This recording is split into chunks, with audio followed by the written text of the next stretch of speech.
This is Clyde here. We're in the Snack Attack studio. My special guest today is Cary Katz. Welcome to the show, brother. Very excited to be here. I am super excited to have you here, too. You're the PokerGo owner, is what I'm told. And also, according to Hendon Mob, you won over $42,474,088, which is amazing. And still look young enough to win another $42 million, in my opinion. But how's everything going? Life couldn't be better. I'm a very, very blessed man. I feel like I won a lottery. I know most of the time, like we were talking earlier before the show, one thing I really love about you is you talk more about your family than your poker career. And I don't even think you realize that maybe sometimes. But, you know, I always loved being a single dad when I was younger. So I get a kick out of that. I remember the challenges of being a single parent when I was a young man, and it was not very easy. But I'd go back there any day. That's how much I enjoyed it. Sure. Why not do it again? Oh, I'd love to if I could find me a woman. Isn't that no, funny? I didn't mean that way. I mean, it'd be just nice to be able to time travel back. Oh, yes, that's true. Yeah. I mean, you know, I've got some funny stories. Like one story of when my kids were little, my daughter's always like to get my little son in trouble all the time. And she's a couple years older than him. And one time I come home from work and I'm on the couch and she goes, "Dad, you better go in there and whip Justin." I go, "Why?" He goes, "He's in the bathroom and he's spitting all over the toilet." And I thought, oh my God. So I jumped out of the couch and went in there, and here he was throwing up. And he looks around and goes, "I'm sick." And I'll never forget that. Well, and remember, we're talking 40 years ago, buddy. 40 years ago. My son was like 10 months old, and he said, "I'm sick, Dad." So I thought it was pretty cute, and it's a memory I'll never forget. I'm sure you're going to have memories like that. I couldn't be more blessed. I have 3 boys, 3 girls. So we have 6 kids, like the Brady Bunch, and then I have 6 grandkids already, and I'm on my way to probably I think the over/under right now is around 12. Wow. So, and then my goal right now is I want to stay healthy enough so that all my great grandkids will know me and remember me. That's my goal. Well, I always wanted to be known for being an honest, caring guy, and I hope it stays that way. No, you're definitely known for that. I know one thing I enjoy dealing in the PokerGo studio to all of these pros. I mean, Cary, when I look back at it, how my life has been. I mean, my whole side of family, not much money, not rich. My dad worked at a bunch of brothers and sisters, so we had food on the table. But when I think about where I was and where I am now, wow, it's just night and day. Constantly helping out my family when they need my help because they're all poor. And I get to live and I said it when I first moved out here in 2008. I'm living a vacation. I feel that way. Living the dream. Yes. You have the best. You have like the greatest attitude. But I you love really this. do. You're like inspiring me. I want to be as positive as you all the time. Well, I try to stay positive, but right now it's very hard on me, Cary, because I'm running so damn bad every time I play. I tell you. Hey, wait. I know. You got to change your mind. You got to change your mindset. The mindset, and okay. and this was my mistake in poker. Right? Is like whine. It's just human nature to whine about running bad. You don't want to manifest that. Like ultimately, you just got to like enjoy the fact that you're in the game. And if possible, enjoy, even when you're losing, just try to enjoy the fact that you be grateful that you're in the game and you're still playing and you're around good people, and just enjoy the experience, whether you win or lose. And then the winning will kind of take care of itself. You're not the only one that said that. And I believe in that. That's what keeps me going. I believe I'm going to hit that big tournament. And I've said it a million times. Just know it's a wave. Right. And when you're on a down cycle, eventually it's going to turn around, and don't worry about it. That's just part of the ride. It wouldn't be fun if you won all the time. I mean, it would be fun for a while. I don't know about that, buddy. But part of that's life. You win and you lose, and you got to embrace the losses. All right. You're talking about winning. I want to talk about a few things that you've done in your poker career here. Sure. first of all, way back in 2018, you played in the Trident Super High Roller short deck, and you got second for $1,773,000 and change. And how was that experience? And let everyone watching today, what actually is short deck? A lot of them don't even know what that is. Yeah, short. Well, it seems like that game's kind of dying out, but short deck, I love that game. It's a lot of fun. You get to see a lot of flops.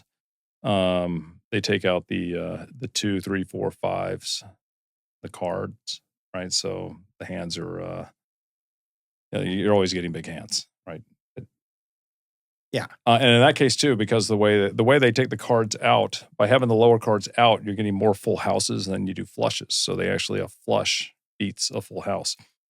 And the crazy thing about that short deck, I started playing a little bit online just because I wanted to learn the game. And I was like, wow, this is exciting. This is a lot of fun. So I was kind of practicing online. And then I'm like, that was actually the very first live short deck tournament I ever played was the 100K in Jeju. Oh I just my wanted God. I literally just wanted to go play. So it was obviously just beginner's luck, but I pulled out second in that event. Wow.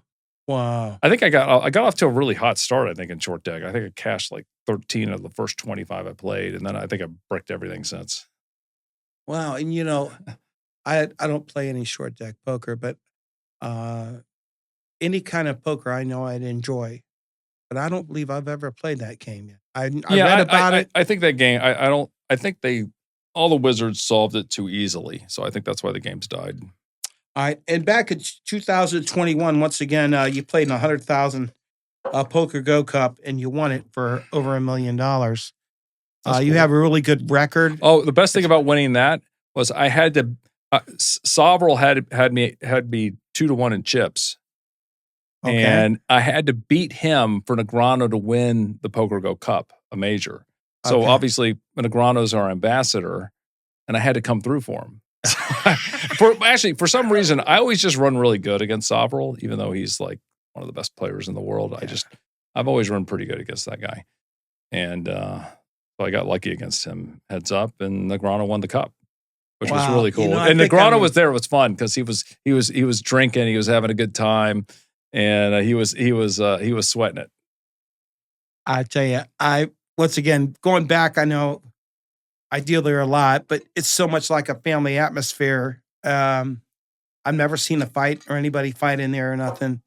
So I really enjoy dealing over there, and they let me be me. I get egged on a lot, if you know what I mean. Yeah. And boy, that just makes me get going when they egg me on like that. Here's another good one. You played the WSOP in 2023, the high roller, and ran second for $1.5 million. I mean, wow. Once again, this is against the best in the world. I mean, there are deep stakes, but these players are unbelievable. And you damn near won that one too. No, I got really it was a dominant chip leader, I think, in that event. The guy won, and I got really lucky just to ladder up, get the second place finish. But well, when you say lucky, I mean, if you play how you got to play to get where you got to be. I mean, I know that, but just a lot of people were. He was just busting everybody. I didn't do anything. And you just stayed out of his way. I was just kind of staying out of the way. Oh, okay. I don't think I played particularly well against him, actually, heads up. And so yeah, he deserved to win that bracelet. I didn't deserve to win that one. In 2024, you were a PokerGo Cup. You got first for $226,000. How was that one? Did you drink from the cup? Wait, that was an event? Yeah. Absolutely. No, yeah, I won. I think it was a $10,000 PokerGo Cup. Yeah, the weird thing is when I won the PokerGo Cup, the actual series, I think I'm the first person to win a series, but I actually didn't win an event. Oh, really? Yeah, because there were 8 events, right? And there's a point system. And I cashed 5 of the events and made the final table of 4 of them. But the last event, I had to finish second to eke out like a 5-point victory over the guy who was ahead of me. So wow. It was a very lucky PokerGo Cup for me to actually win the overall championship on that one because I just eked it out. Yeah, you've cashed in all these different venues too. The WSOP, you went to Triton. You've been everywhere. And 2025, the 2,500 no limit freeze out, you won 449,000 too. A lot of people don't know what a freeze out is. I know. Could you let the world know what is a freeze out? Freeze out is when you're not allowed to re-enter.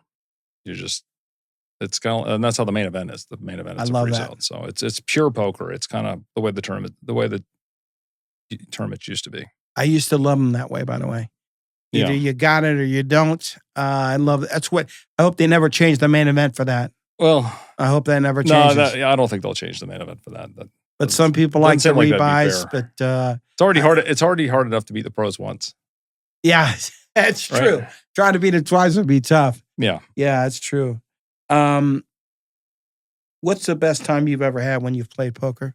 What table? And I mean, I'm sure you enjoyed all the time, but what's the most fun you ever had? Probably the most fun I had was I was in the Bahamas and my buddy Bryn was at the final table. And Grana was at the final table. Bonema was at the final table. I can't say he's my favorite player, but it was a fun final table. 100K at the PCA in the Bahamas. Wow, that was a lot of fun because Bryn and I are buddies, so it was a lot of fun hanging out with Kenny? him. Yeah. I seen him in the PokerGo studio the other day, and I congratulated him over winning now tournament 80 million now. He's the first one at 80 million. Is he up to 80? He's up to over 80 million. Yeah. That's incredible too, because he doesn't even play that much of that. He doesn't play a very large schedule either. And he probably buys in for less than anybody too. He's always coming late. So it's pretty remarkable. Do you like to buy? Speaking of that, I mean, I'm not really crazy about that, but I'll ask you about it. I like to be on time and be there right off the beginning in the tournament. Do you prefer that or coming in late? How do you like doing that? I mean, I think it's better for my game if I'm on time, to be frank with you, but because I like to see flops and I'm a better post-flop player. But, I have a big family and I have a lot of businesses and I have a lot of work to do. So in my case, I usually just I'm not able to get, I normally don't get down there until maybe like a couple hours before reg so that I can gamble it up, try to build a stack. Yes, a lot of, ideal to them. So I know a lot of them will get in there and be very aggressive at the beginning, knowing they have a second bullet to try to build a stat. I see that a lot when I'm dealing. I get a kick out of it because I know what's going on, even though I'm not playing. Yeah, well, especially right before reg closes, people start playing crazy. I got another one I would love to talk to you, your best cash. The super high roller ball in London for $2,610,000. Wow. And that's not in the States. I mean, wow, that had to be, it's like being on vacation and then winning over $2 million, right? Yeah, that was a lot of fun. That was it was a small field, but it was like the hardest field. It was the hardest field ever. It's something. So I got very lucky to win that one.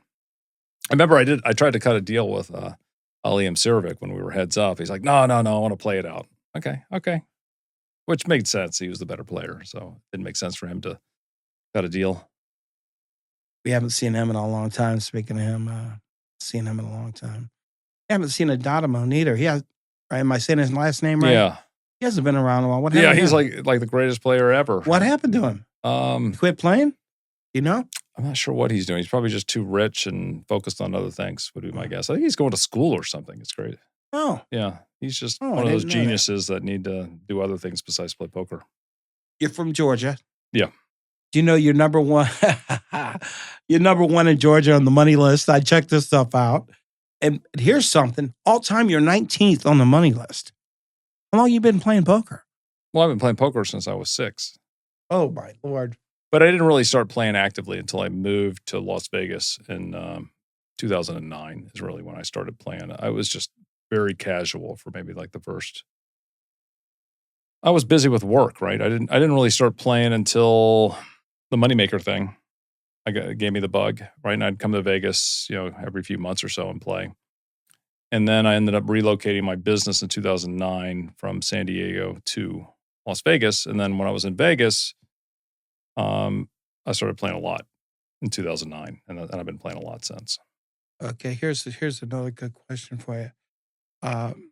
what came up with the idea of PokerGo? Because you're the owner of this, and I'm glad you came up with it because I enjoy dealing it. What made you come up with that? I was in Hawaii on a family vacation, and I just I pitched my wife on the idea. I go, look, there's a golf channel, very successful. There's a tennis network, very successful. Seems like there should be a poker channel. And in the beginning, it was Poker Central. I was kind of using the old Comedy Central name. I thought Poker Central was a good name. But then we launched the PokerGo product, and we became known as PokerGo. So we dumped the Poker Central name, and we are now just PokerGo.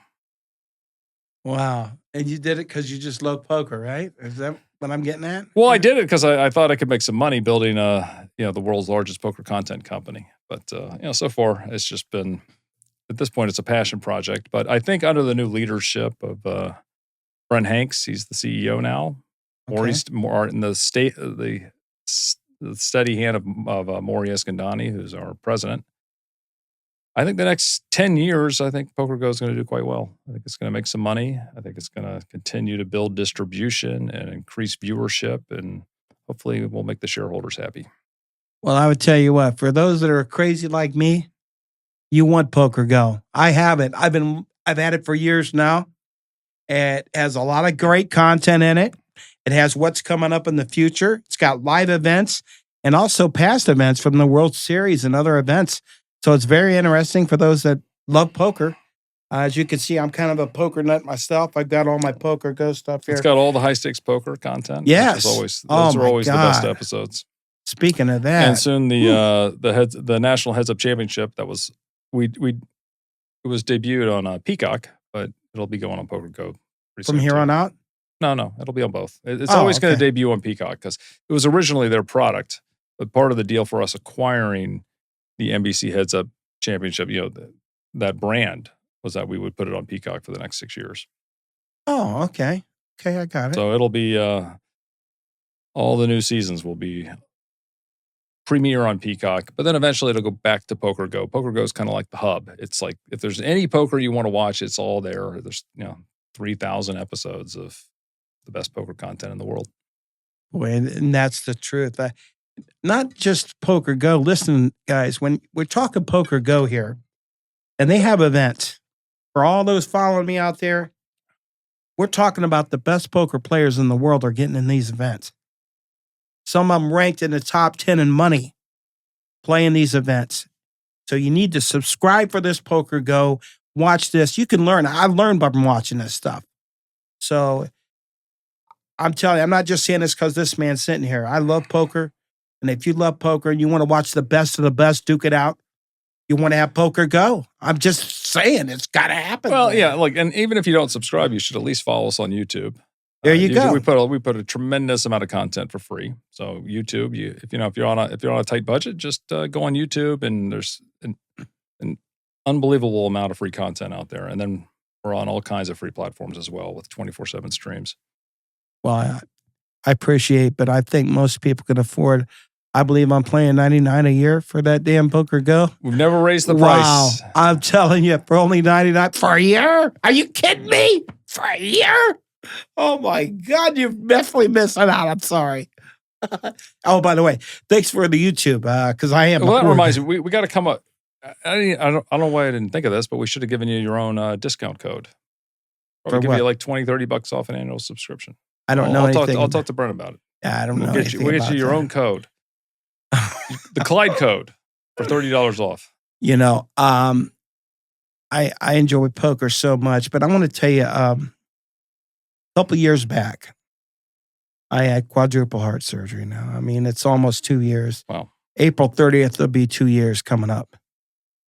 And I'm sorry, man, by all these, this is what I love about the PokerGo. A lot of the players that play in the PokerGo found out somehow I was in the hospital. And they came by and see me in the hospital. I didn't know. Oh my God, was it so touching. See, the thing that keeps going back to my mind, Cary, is I've been a poor man my whole life. And I got $1 million people coming to see me in the hospital, guys that are millionaires. And I'm just a little guy. How are you doing? How are you doing now? Oh, I'm good. I went and had my second surgery. Now, my second surgery was not open heart. No. But they went up my leg and they cleared me out, and they Angioplasty, did right? not need no stents. Oh, that's good. So the doctor, I have it February 5th. I go in and see him and get the full results, which is coming up in a week or two from They the do surgery. like the dye test on you to see. But what the my plaque only levels problem right now is getting winded, and Yeah. I don't know why. It's a pain in the butt because I'm trying to do everything right, but I'll get winded. And so I hope I ain't got no lung problem. I never smoked my whole life. So, Well, that's good. but I'm working on everything, to try to stay where I got to be. Well, the next step, you got to take up weightlifting. When I was younger, I used to lift some serious No, weights. you got like, you could. I mean, I'm built like big. Yeah, I really yeah, am. You've got the shorter arms. You can That the bench too. up. But no, actually, weightlifting is key for everybody, right? And think, especially now that you're over 60, weightlifting is, and this is like Dr. Peter Attia, the anti-aging guy. They basically state that in his book, he says, look, if you go from not lifting weights to just lifting weights is the biggest gain you can gain. And so in this case, you can actually reduce your chances of one of the 4 horsemen. And he describes the 4 horsemen as blood disease, brain disease, heart disease, and cancer. Those are the 4 things that eventually get people, right? If you actually start lifting weights, your chances of getting one of those diseases goes down 300%. Now, my question is, would you take a pill? Would you take a pill if it reduced your chances of getting one of the 4 big diseases by 300%? Of course you would. The only difference is now you got to get your butt in the gym 3 days a week. Just do it 3 days a week, 40 minutes at a time. Lift weights like a bodybuilder too, because when you get older, you don't want to do a full body workout.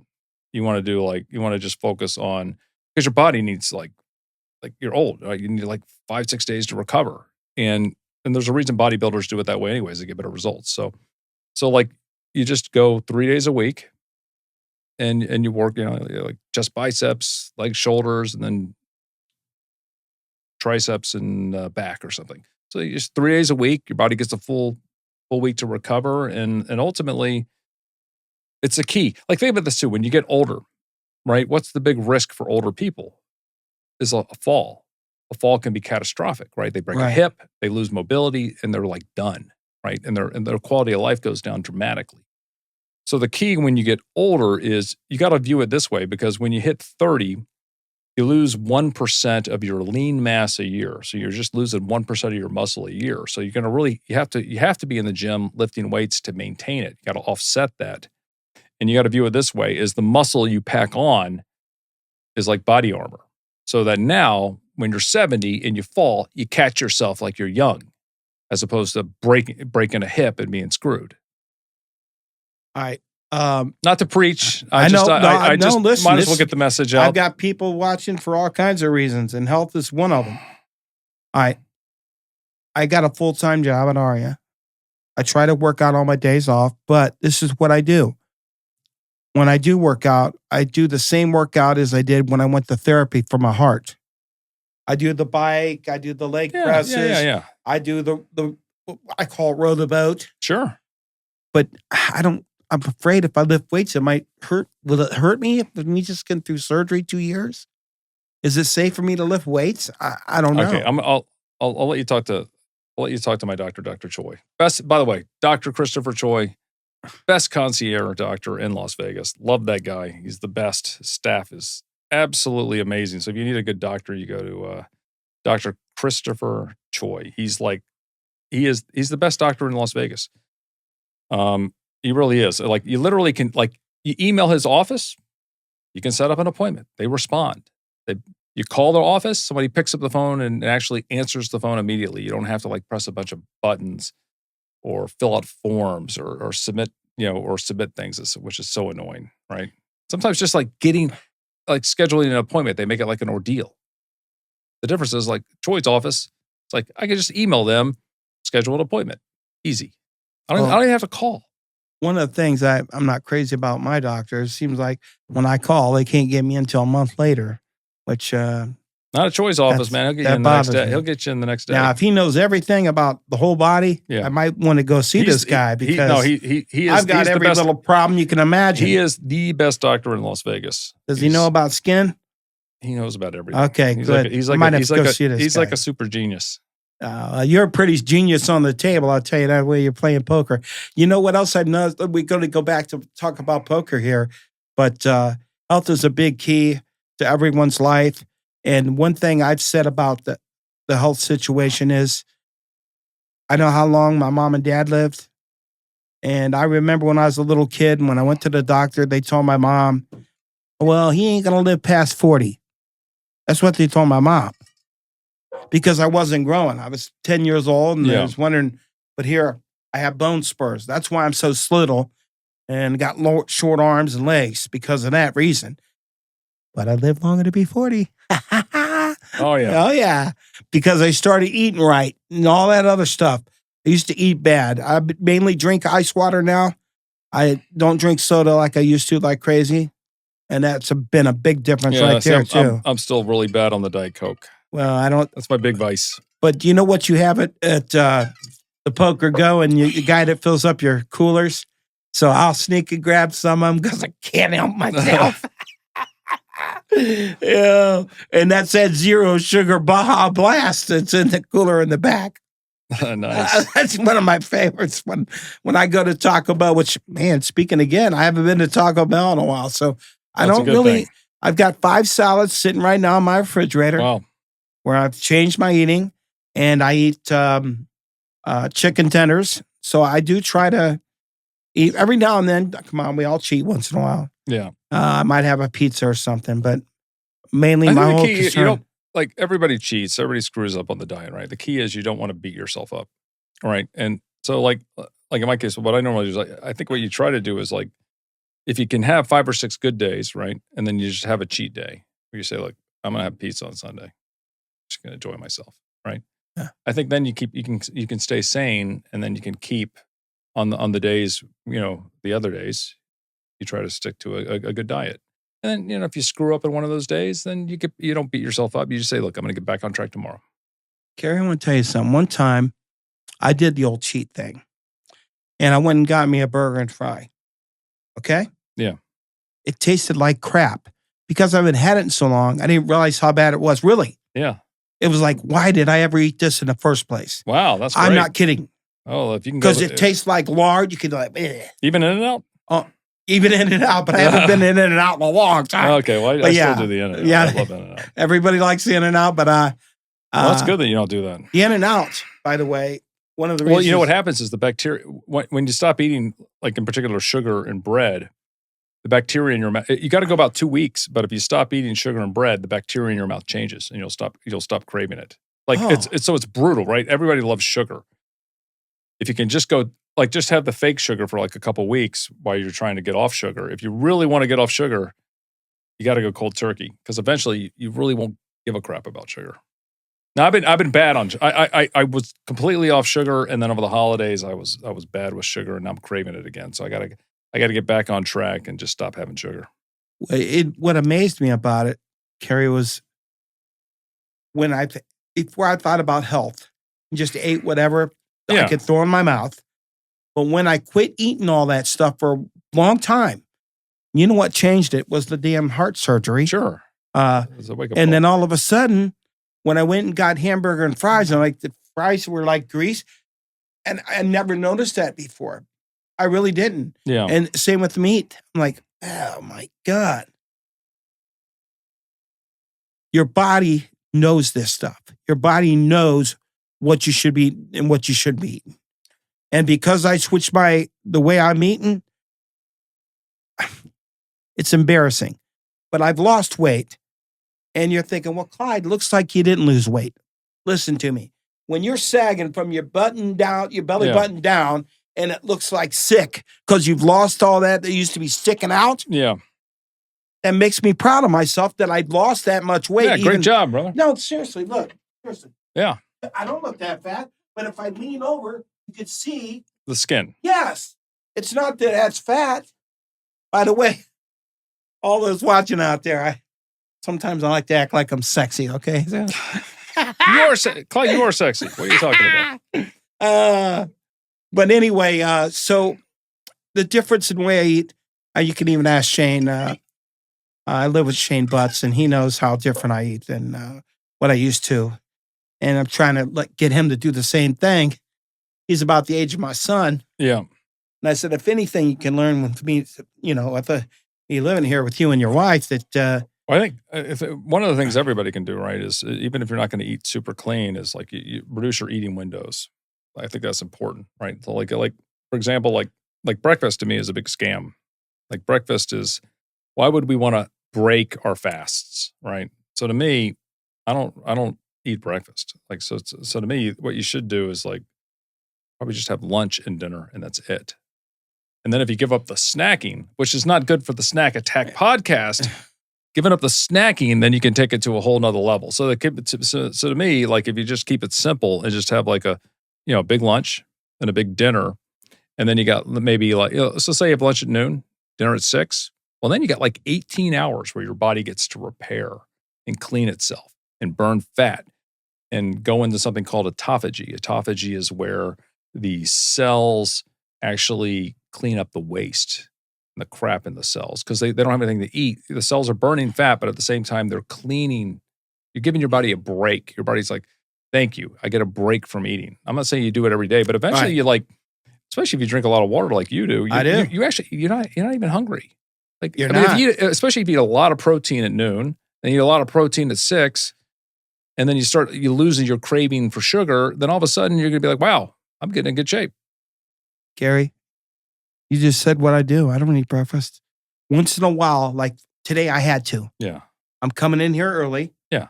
So I had one of those sausage biscuits that I threw in the microwave along with water. That's what I had before I came here. I have to have something to take the medicines I have to take. Yeah. But my body is different. I mean, the only thing I wished would happen soon is me get back all the energy that I used to have.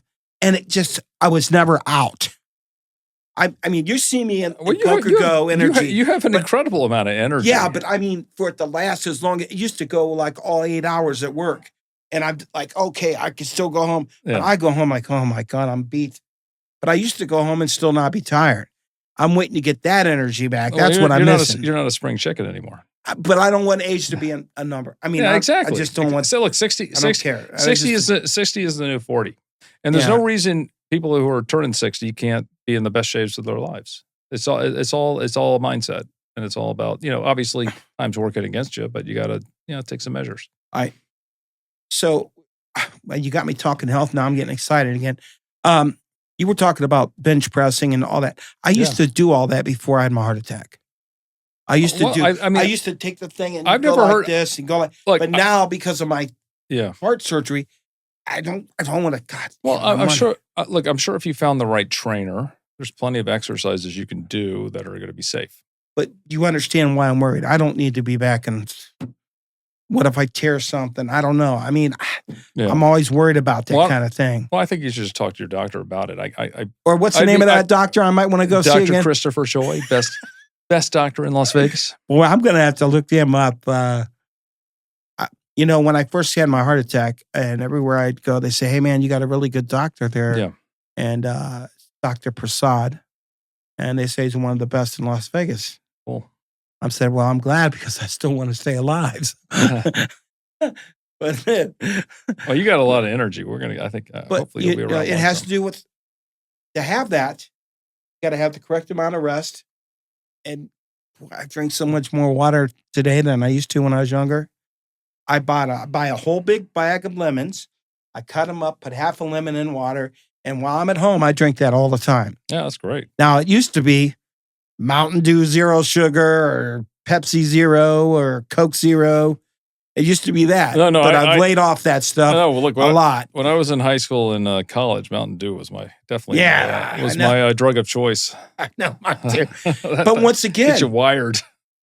Cary, one time when I went out to eat, once again, I drank one of those zero sugar drinks, and it was like, wow, because I haven't drank it in so long. My body notices that because I've been drinking Your body's water. like, what's this crap? Yeah. Like, what are you doing to yourself? Why develop a taste for, like, my case, Diet Coke? Like, to me, unfortunately, Diet Coke tastes like a Coke. Yeah. It tastes great. It tastes better than a Coke to me. So, I'm definitely very hooked on them. I think I've had, embarrassed to say, since I was 20 years old, so I guess over the last 36 years, I've probably drank 10 Diet Cokes a day. for like 36 years. That's got to be really bad for you. Yeah. I'm going for the record, I think. Wow, that is. Yeah, I'm hooked. You are pretty much. I need like an IV for it. You need to start drinking water now and get on. No, I drink a lot of water too. So hopefully that flushes out all the chemicals I'm putting in my body. Yeah, and like I said, since I've started drinking a lot more water, I feel way different, especially as a man going to the restroom. You're cleaning yourself out as you pee. I mean, you could feel the difference of like you're not like dragged down from all this junk that's inside you. Yeah. You know what I'm saying? So, but hey, guess what? You just learned, you're getting a health lesson today on this show. I'll tell you that right now. Yeah, don't acquire a taste for Diet Coke. It's very hard to quit. You know, like every time I break up a Diet Coke at the table, the players look at me like I'm smoking a cigarette or something. I think they think they're going to get secondhand chemicals. This is crazy, but when I used to drink a lot of that zero sugar stuff, when I drank a Coke Zero and a Coke, the Coke Zero tasted better than the regular Coke. Now, on the other way with the Pepsi, when I drink the Pepsi and then the Pepsi Zero, Pepsi's way better than the Pepsi Zero for some reason. Now, remember, I don't drink that now, but I noticed that, I don't know. I think the regular Pepsi tastes better than the Pepsi Zero, but I think the Coke Zero tastes better than Coke. Maybe I lost my mind or I don't know, but it's how I feel about it. My wife definitely prefers the Coke Zero. She likes Coke Zero? Oh, yeah.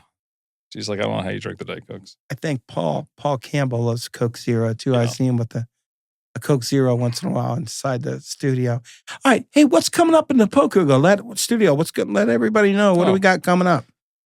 I don't think we're streaming. Yeah, are we streaming it? Yeah, we are streaming it. The PGT kickoff is on Monday. You'll be there. Oh, right? Yes. I'll be there probably dealing. Yeah, I'll be there. It's we got like 4 or 5Ks and a couple 10Ks, and it's all double points. So like any player who plays, these are the events you want to play, right? Because if you get off a good start, get double points, gives you a nice little start to qualify for the PGT championship. Are you trying to talk me into playing? I am. I'm trying to get you in. I'm trying to get you in there. Oh my. After that, I believe what I seen on schedule, you got your PLO series following that? I think we have the PGT mixed game series. Oh, right, that's coming up next? Okay. Yeah, and then I'm not sure when the PLO's after that. Yeah, right. It's coming. It's like bam, bam, bam, bam, bam. And then it's it's a very busy schedule. Then it's like the PokerGo Cup, which is going to be like at least 10 events this year, and then it's off to the US Poker Open. So we've got the first half of the year is just full. I love it. That good. Makes it. I don't have to travel anymore. It's great. No, I stopped traveling about 4 or 5 years ago. Thing. Yeah. You know how many poker players tell me that they love the PokerGo, not just for the atmosphere, that for exactly what you said is they don't have to travel all over the world. Yeah. They just come to the PokerGo. I mean, I don't mind traveling occasionally, like going to, playing the World Series events in the Bahamas. That's always fun. Yeah, they enjoy that. It's like being on a vacation. Yeah. You take the family. That's a good one. Yeah, that sounds pretty cool. What's your favorite game to play, by the way, when you're playing poker? What would you say is your favorite? That's a good question. I kind of like playing the, I think the Players' Championship is the most fun. Just because then you get a lot of different games. Think about that, yeah. Yeah, the Players' Championship, even though I've always bricked it, and I'm a fish in that event, but it's a lot of fun. Yeah, when I get to where I want to be, I want to play in that damn thing because I could play all those games. And if you really watch, is it like I do? You can learn so much by watching poker. Sure, I think a lot of great players started out as dealers. I'm telling you right now, I really pay attention, and a lot of them guys I talk to on the side, Bryce Yockey, I talk to him all the time about. Hey, they'll go on break and he'll still be sitting there eating his food. And I'll say, hey, I want to ask you something. Did you have this certain hand because you raised this amount over that? And then he would give me the answer. And he goes, man, yeah, you do watch, don't you, Clyde? He goes, yeah, but that's not. I said, did you bet that because you didn't want to be up against multiple hands? And I forget, I think he had pocket 7s or 8s. There was a raise and he repopped it and they folded. And I thought, well, the reason he popped it for that amount was he didn't want 2 hands up against sevens, is what my thinking was. But I think he didn't have sevens. I think he had 8s or 9s. But it was the same thinking as what I was thinking, basically, is why he did what he did. Yeah. So I enjoy that part too. They all seem to talk to me, and I'm getting free poker lessons sometimes. Yeah, for sure. I mean, it's great. Of course, it's kind of hard to think I'm doing that because, I've dealt to you many times, and I really like, they egg me on to do the play-by-play. They really do sometimes, and I get so excited on that sometimes. But yeah, you're a natural at the play-by-play. I just love it. I just love it. I really do. Yeah, everything about poker I pretty much enjoy so much. I try to figure out what I enjoy the most, and I can't figure it out. Can't figure out if I like playing it, dealing it, doing the play-by-play, over in the ARIA. Wearing it? The internet, yeah. No, wearing it. Wearing it, yeah. Wearing it, yes. Got the old. I didn't even know we had bucket hats. That's what I wanted to. That's why I wore this bucket hat. Yeah. Okay. This is it's a couple of years old now. Okay.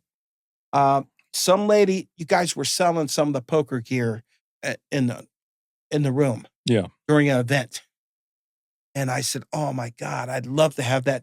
And I call it.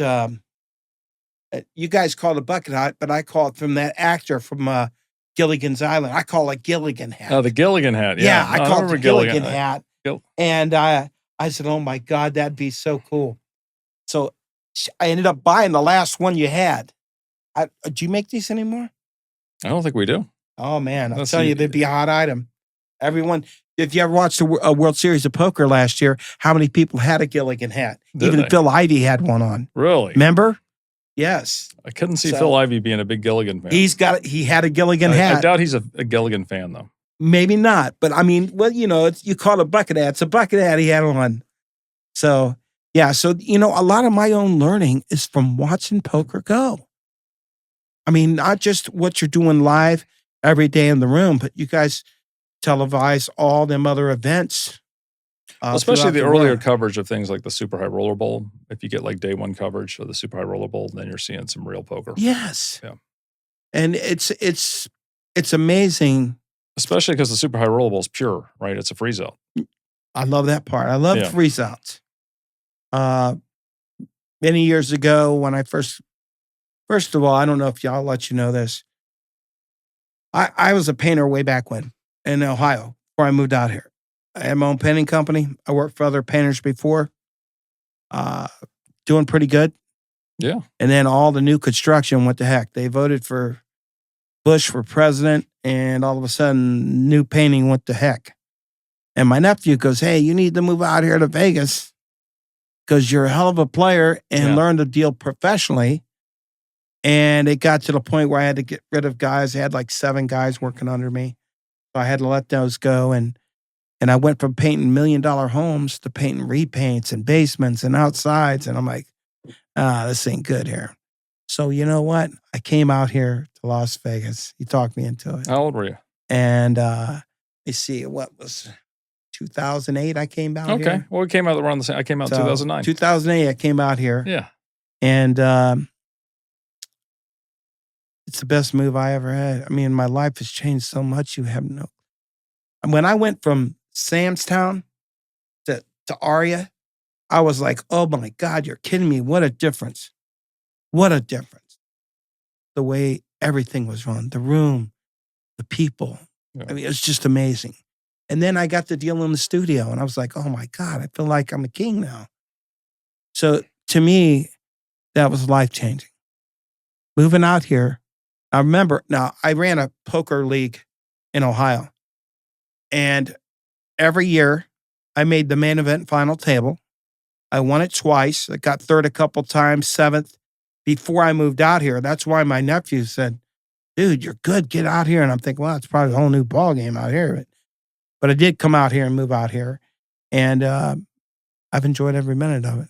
Yeah. I get to meet all these people you get to watch on all the pros, including yourself. And I can say every poker player loves Clyde. He's the most beloved dealer, I think, in the area. I don't sure. know. I don't know about that. That's for sure. Not everybody loves everybody. I know sometimes when somebody gets up when I go to others' table, I don't know. But I just know I love what I do. That's why you're great at it. And that's the key in life, right? You gotta enjoy what you're doing. Yeah, everybody keeps telling me, Clyde, why ain't you doing play-by-play? What you doing play-by-play? I said, I am. They go, no, I mean, were you behind the scene like at the WSOP? And I go, oh, that may happen someday. I said, but how am I going to do it when I'm here full time? I don't know when I'd have time to do it unless I'm a special guest star one night. And Lucky Chewy almost got me in the box with him at WSOP. I think it was last year. Oh, wow. Yeah, I just got back there. And the guy goes, well, there ain't enough room in this little room. But it almost happened. Oh, well, you should have got you. But damn it, I would have loved it. Boy, was I ready to go, too. We stand there talking to Lucky Chewy, and the guy came out to get him and goes, hey, I want to bring Clyde with me. It almost happened. So that would have been cool because I'm telling you, Cary, when I deal in, we're in the Aria and I'm doing the tournament. Yeah. I mean, it's like, yeah, Clyde's here. Come on, give us your best, Clyde. And that's what I mean. They egg me on and I get a kick out of it. So you like doing the play-by-play? Oh, I love it. I'll tell you a story. Yeah, the play-by-play, that's the hardest part to do, right? Well, to me, it's not. It's just, and what's crazy is this stuff comes out of my head out of nowhere. I don't even know what I'm going to say. I'm not joking. Yeah. I was doing the tournament one day. It's been last year. And I was at table 4 in the Aria room. And the guy from, well, actually, she was a lady. She raised. And the guy in seat 6 re-raised in the tournament. It gets back to the lady in seat 2, and she goes, I'm all in. And then I go, and it goes back around to seat 2. And he's like, should I go all in, Clyde? That's what he said, right? And I can't say, yeah, of course. Right? But this funny thought comes in my head. And I go, well, the last time you went all in and said, I do, how did that plan out for you? He mucked his cards real fast. The whole table laughed. And I go, the last time you went all in, you said, I do. How did that pan out for you? Like he just got married. Pretty funny stuff. Oh, you saved him. Yeah. Well, he folded, but there's just so many funny things that happen. And I don't know how it happens, but it's pretty. One time in the studio, and we haven't seen him in a while. I wonder if he's okay. What's the older guy? Bill Clyde. Yeah, is he all right? I think he's on the road to recovery. So. Okay. Anyhow, I used to love to joke with him when he came in the studio. No, Bill's a great guy. I love that guy. Yeah, I think I'm hoping he returns this year. Okay. Well, you know what? I don't have his number. We need him back in the saddle. Will you tell him Clyde said hi, please? I will. I don't have his number, and tell him I'm praying for him. Because I miss joking with these guys that I don't see in a while. Yeah. But anyhow, he was at the table with Christy, and they were in a hand battle. And I don't know what made me say it. I said, right now, and I'm dealing right, and I'm like this doing. Right now, we got the grandpa up against the granddaughter, and I'm whispering like it's some secret thing. And I'm like, oh my God, he's gonna fall. He's gonna let her get away with murder there, and I'm just kidding around, right? But they just laughing their ass off, and he goes, "By the way, Clyde, I'm not an old man." That's what he said. So that's just one he's definitely an old man. Yeah, I know, but that was just one of the funny things that grandpa against granddaughter, and there's just so many other funny things that happen. Yeah. I don't have the memory I once had, but when they egg me on like that, and at the same time, on the other ear, and they're paying for a lot of money, Clyde, you got to relax a little. That's what Paul Campbell's saying. Yeah. They're paying for a lot of money. I can know that. So every time they're paying for 25 grand or more, he's saying, Clyde, okay? I'm like, all right. So, but I try so hard. I really do. But I just love it. I just love it. I don't know what else to say. It's so damn fun. It seems a lot more fun than painting. Oh, yeah, absolutely. No climbing ladders or no spraying and all that. I used to do all that stuff. No, marbleizing. Breathing in those fumes all day must be brutal. I used to do marbleizing, hung wallpaper. I did all that stuff. Yeah. That's hard work. For a long time, yeah. So poker's a lot more fun. The only time poker is not fun is when I'm not feeling well. Yeah. Then it's not easy to do when you're hurting. Life's not fun when you're not feeling well. Yeah. Right? Well, it's a lot more stressed. I mean, a lot of hard work leading across that table when you're small as I am. I got to put forth that extra stretch because I'm so damn little. Yeah. So I got to keep myself in decent shape. Well, you got the claw. Yeah, that helps too. Yeah. It's not the claw. It's my incense holder. Oh, okay. But, I try to stay in shape for that reason too. And I try not to overstretch because I don't want to hurt myself because I'm older. But, boy, if you only knew how much I love pokey, honest to God. Oh, we know. My God, if You're only knew it. I'll tell you what, Cary, when I go in there to deal every day that I'm in there, and we've got other dealers, of course, but these guys come up and they high-five me and like I'm their best buddy. I'm telling you, I'm not kidding you. It really you're everybody's touches best me. buddy in the studio. It really touches me, dude, to be like that. I'm not kidding you. And by the way, you're on the Snack Attack podcast. I'm going to give you one of my Snack Attack hats. Oh, very exciting. Podcast. Thank you. Now, these hats were made, and the detail's unbelievable. The only thing everyone said so far is the Snack Attack should have been in bigger letters, but other than that, it's a beautiful hat. Anyhow, I had them at the World Series last year, which I almost won 2 bracelets, by the way. Wow. The sick thing is, I checked my stats. I only had 2 cashes last year. That's how bad I was running. And I hope this goes away. But it'll go away. But these hats are beautiful. And thank you. I'm going to give that to you, brother. And I'm going to tell you something. I thought another thing you might not know. By coming on the Snack Attack podcast, you're going to start winning. Now, listen to me. I'm not kidding you. Yeah. Check out who's been on my podcast and what they've done. Last year, Shannon Shore jumps on my podcast, wins 5 times in the month of January, wins. Wow. The Foxons, look what they've done. Go with it, Trenton winning. She almost won the main event. Seriously, since being on my show. Most recently, Jared Jaffe comes on my show.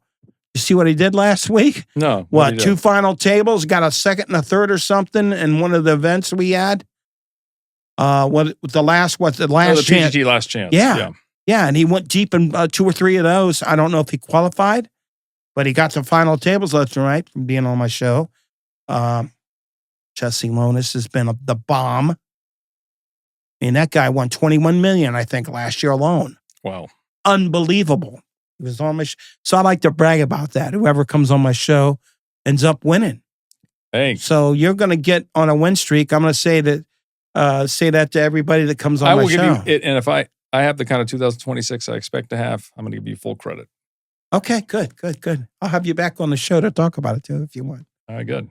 Yeah, because I'm enjoying so much of this. I tell you, I've got either the Joker smile going or the Kool-Aid smile going real big over here.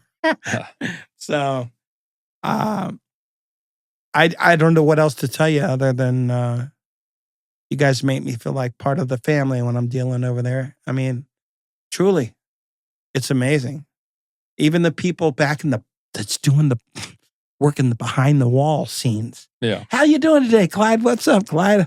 I mean, PokerGo's got a good team, got a good energy, got good leadership, I think, from, Brent and Mooring. So those positive attitudes just, they're contagious. It's a great team. And when a team is a team and they work well together, it's amazing how something can turn out.